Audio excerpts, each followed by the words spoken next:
का बार-बार ये प्रश्न आ रहा है, कई लोग फ़ोन लगा रहे हैं कि ये कोरोना वायरस में हम 9.5 पानी पिला सकते हैं क्या, या अल्कलाइन आयोनाइज़्ड पानी हम पिला सकते हैं क्या, उसके क्या प्रभाव होंगे।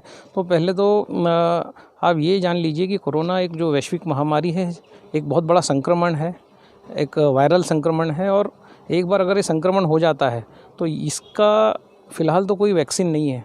और ये संक्रमण जो है ये या तो शरीर खुद ही ठीक करेगा, इंसान का शरीर जो है वो खुद ही एंटीडोट बनाता है, तो या तो ये शरीर खुद ही ठीक करेगा या फिर ये दवाई से ठीक होगा। पर अगर ये संक्रमण हो जाता है तो बेसिकली इसका मोड ऑफ एक्शन क्या है, इस वायरस के संक्रमण होने से होता क्या है। तो हमने ये देखा है कि इसमें इन्फ्लेमेशन होता है। इन्फ्लेमेशन मतलब सूजन हो जाती है हमारे लंग्स में, हमारे फेफड़े जो होते हैं उसमें बेसिकली सूजन हो जाती है, पानी भरा जाता है, और इसके कारण हमारा जो फेफड़ों में जो ऑक्सीजन आता है वो ब्लड के कांटेक्ट में आ नहीं पाता, जिससे पेशेंट को सफोकेशन होता है। पेशेंट को बाद में वेंटिलेटर की ज़रूरत पड़ती है, वेंटिलेटर पे उसको रखा जाता है और आर्टिफिशियली उसको ऑक्सीजन दिया जाता है।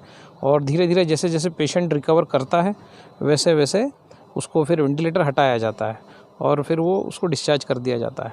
तो ये जो संक्रमण होता है, संक्रमण होने का बेसिकली कोरोना वायरस करता क्या है, तो वो इन्फ्लेमेशन पैदा करता है, सूजन पैदा करता है। तो आइए हम एक वीडियो के माध्यम से समझते हैं एक इस वायरस का मोड ऑफ एक्शन क्या है, फिर हम अल्कलाइन आयोनाइज्ड वाटर के बारे में आपसे बात करेंगे। Thank you. लेंसेट में प्रकाशित एक आर्टिकल के अनुसार चाइना में 41 लोगों को एडमिट किया गया। इनमें से 6 लोगों की मृत्यु हो गई और सभी को वेंटिलेटर पर रखा गया। इन सभी में से एक ही बीमारी पाई गई और वो थी कोरोना वायरस संक्रमण। इन सभी के मरने का एक ही कारण था, वो था ARDS। इसका मतलब एक्यूरेट रेस्पिरेटरी डिस्ट्रेस सिंड्रोम।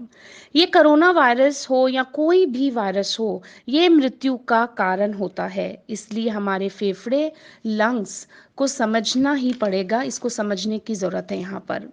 जिस प्रकार से ये कैसे काम करते हैं, इसकी एनाटॉमी उदाहरण के लिए ऐसे समझते हैं कि पेड़ की नीचे जो जड़ें होती हैं और उसका जो तना होता है, और जैसे जैसे हम ऊपर बढ़ते जाते हैं उसकी कई शाखाएं होती हैं, और शाखाएं उनकी हजारों लाखों पत्तियां होती हैं।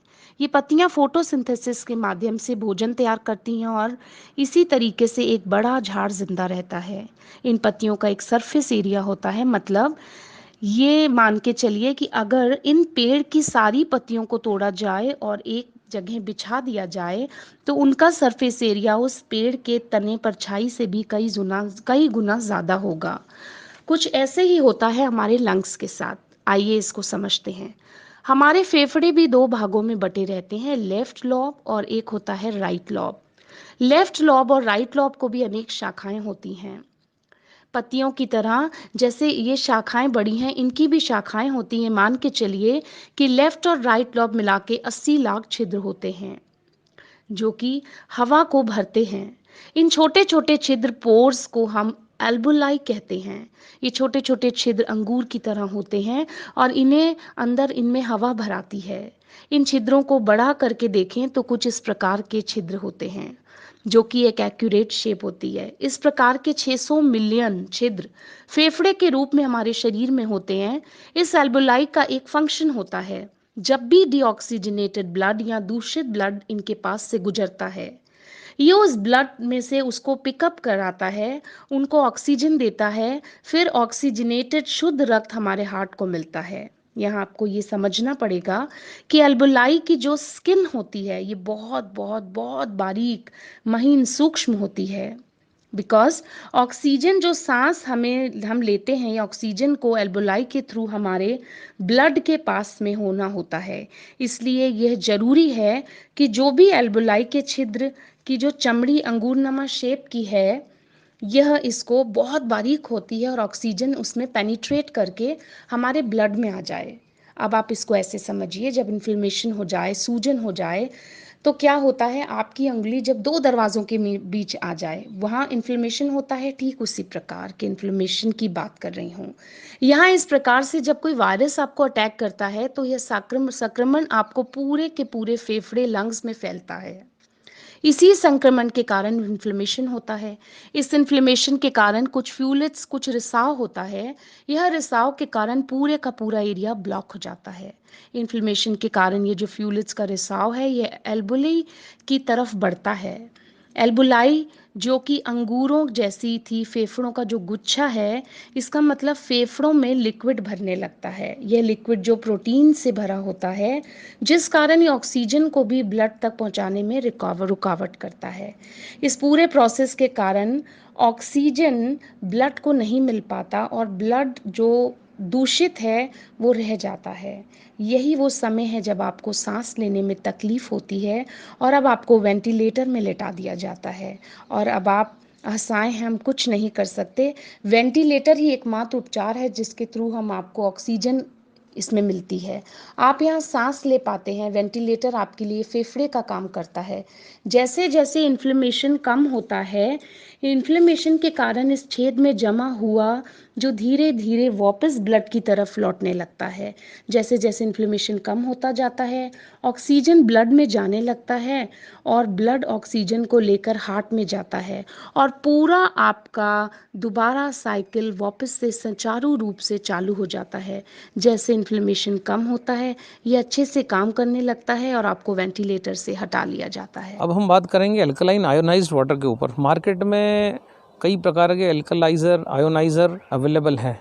तो बेसिकली आयोनाइज्ड पानी होता क्या है? ऐसा पानी जो एक स्ट्रक्चर्ड वाटर होता है उसे हम आयोनाइज्ड वाटर कहते हैं। ऐसा पानी जिसमें हाइड्रोजन और ऑक्सीजन प्रचुर मात्रा में है, या अगर केमिकल भाषा में इसको बोलें तो OH निगेटिव या हाइड्रोक्सिल आयन जिसमें प्रचुर मात्रा में है।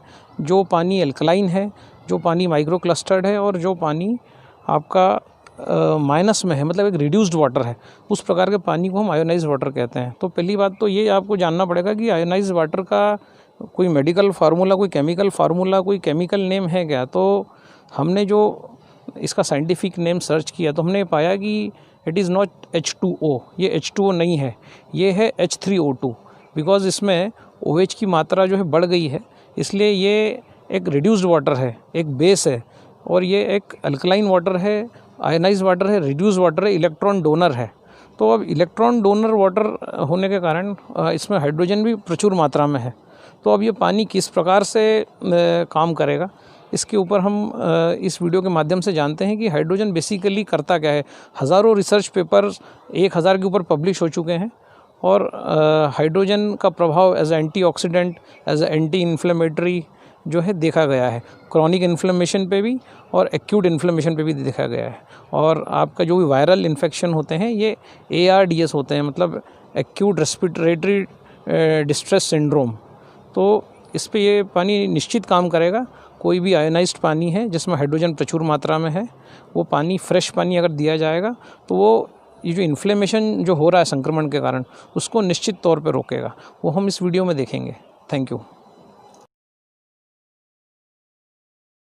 Quick, call 911. You are under attack. There may be something attacking your joints, tissues, and practically every part of your body. What are you going to do about it? I know. Let's learn about it.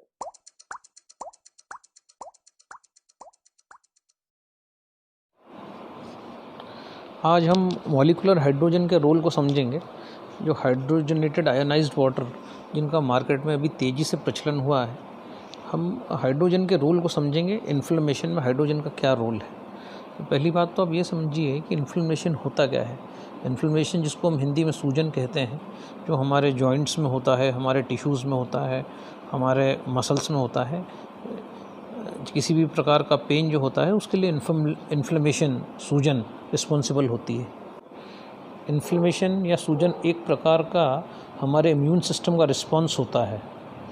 एक आप उत्तेजना समझ लीजिए, एक प्रकार की उत्तेजना जो हमारे इम्यून सिस्टम में शो करता है इन्फ्लेमेशन के कारण। इन्फ्लेमेशन हमेशा तभी होगा जब हमारा इम्यून सिस्टम किसी भी प्रकार का बाहरी आक्रमण या संक्रमण जो हमारे ऊपर होता है उसको रोकने की कोशिश करता है। तब जो होता है वो होता है इन्फ्लेमेशन या स्वेलिंग या सूजन। इन्फ्लेमेशन हमारा इम्यून सिस्टम तब प्रोड्यूस करता है जब उसे ये लगता है या ये कंफर्म हो जाता है कि अगर इन्फ्लेमेशन नहीं प्रोड्यूस हुआ तो कोई ना कोई सेल डैमेज हो जाएगा और परमानेंट इंजरी हो जाएगी।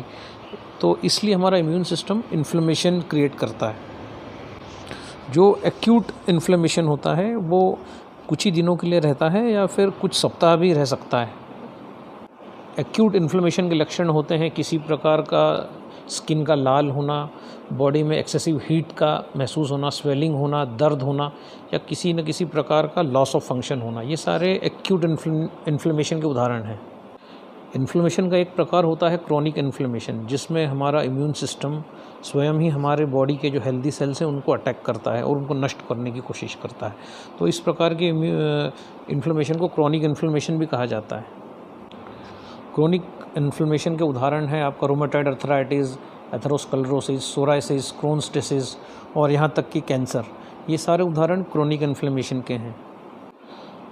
हाइड्रोजनेटेड आयोनाइज्ड वाटर, जिसको हम कहते हैं आयोनाइज्ड वाटर या हाइड्रोजन रिच वाटर, या ऐसा पानी जिसमें कि जो एल्कलाइन भी है, जिसमें हाइड्रोजन भरपूर मात्रा में है, ऑक्सीजन भरपूर मात्रा में है, तो इस प्रकार का पानी हमें 4 प्रकार से लाभान्वित कर सकता है।